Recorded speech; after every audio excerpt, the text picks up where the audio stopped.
walang nakumbinsi or nahikayat na malaking political party o organization ang mga maka-Duterte o Duterte supporters para suportahan sila at makanilang matanggal o mapabagsak ang Marcos administration. After 3 years ng mga batikos, mga ginawa, ilang Pasko, pangatlong Pasko na ito, ng mga batikos nila sa nakaraang mga taon, walang nangyari. Alam niyo kung bakit? Kasi yung pong lehitimong oposisyon na Piklawan-Dilawan o mas kilalang Liberal Party, hindi sila sinamahan. Mga politiko sa Senado, Kongreso o sa labas ng gobyerno, maging sa local position, walang sumama sa maka-Duterte. Nanatiling oposisyon ang lehitimo na grupo ng Liberal Party, pero constructive, maayos ang kailang pagtrato. At marami pa nga sa mga ginagawa ng gobyerno ay sinuportahan nila under President Marcos. Kahit na anong panawagan, kahit anong paninira ng mga Duterte follower supporters sa administrasyon ni Pangulong Marcos, hindi sila sinuportahan ng lehitimong oposisyon, Liberal Party, Piklawan, Dilawan group. Kasi nakita nila na posibleng sila gamitin lang o nakita nila na iba ang galaw ng mga maka-Duterte. Hindi naman kasi ugali ng Piklawan-Dilawan na makisawsaw na lang sa issue. May sarili silang pananaw, paniniwala kung ano ang kailang dapat gawin at kung ano ang issue sa Marcos administration.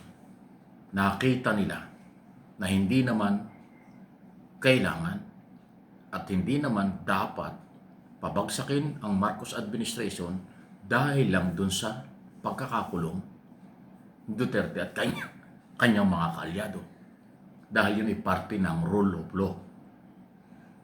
Hindi naman trabaho ng Office of the President magpakulong ng walang kasalanan, ng walang ebidensya. Ang trabaho ng Executive Department, ipatupad lang ang batas. Yun ang naiintindihan ng maraming matitinong Pilipino. Kaya paano naman sasama ang lehitimong oposisyon at civil society group sa mga maka-Duterte na alam naman nating ang layunin nila ay mangagaw, palitan si Pangulong Marcos, iupo nila si Sara Duterte. Yun lang naman eh, wala namang iba. Kaya kahit na anong mga batikos at gawin ng mga Duterte, vloggers, abogado at kung sino-sino, wa-effect. Sabagay, baka naman hanap buhay na nila yan, kumikita sila. Kasi hindi naman pwede na walang pinanser, walang producer ng kailang mga ginagawa. Dahil hindi naman magtsatsaga yung mga yan ng sakripisyo lang. Hindi. Ang mayroong layuning mangagaw ng kapangyarihan o personal ang layunin sa gobyerno, mayroon po yung pinanser, producer, director at writer. Pero tandaan nyo, sa takbo ng politika sa Pilipinas, pag lehitimo ang issue, hindi kailangan ng pinanser. Hindi kailangan ng director.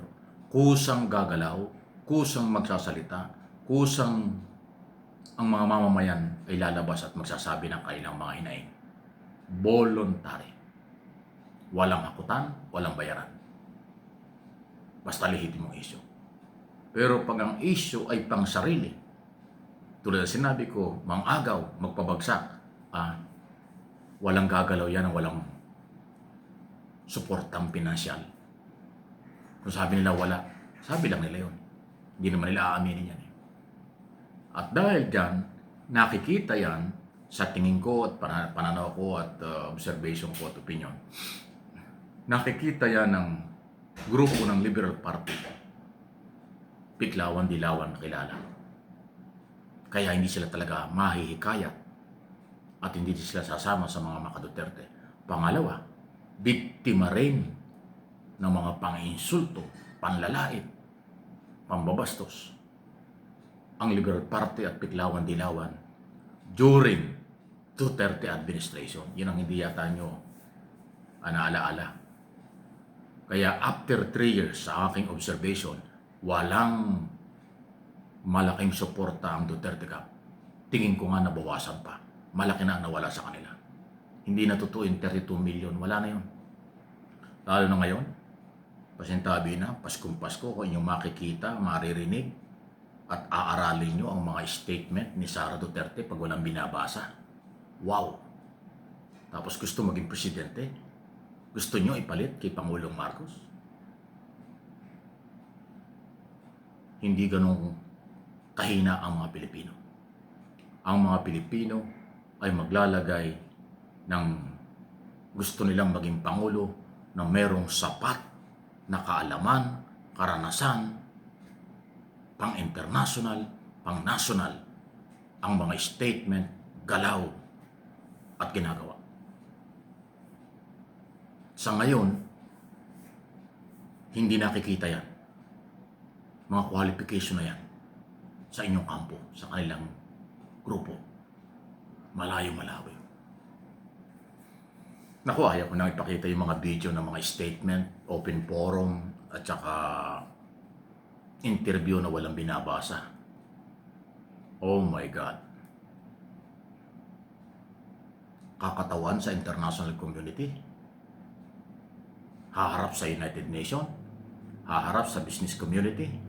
Haharap sa Asia-Pacific Economic Cooperation, APEC. Haharap sa ASEAN Summit.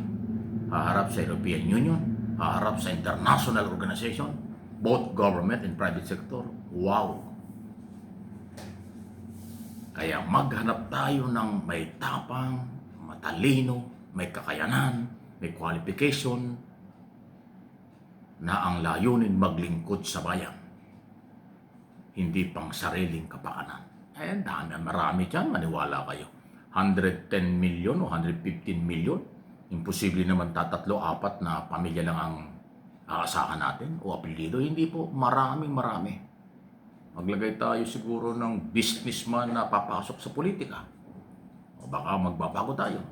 Kung ayaw na natin ng mga trapo, ayaw na natin ng malaking pangalan, maglagay tayo ng bagong pangalan na may pag-asa para sa ating pamilya at kabataan. Yun ang importante. Huwag pang sarili. Pag puro pang sarili, wala kayong kakampi. Pag puro pang sarili, wala sa inyong kakampi. Yan ay totoo. Opinion ito, pero may pinanghuhugutan.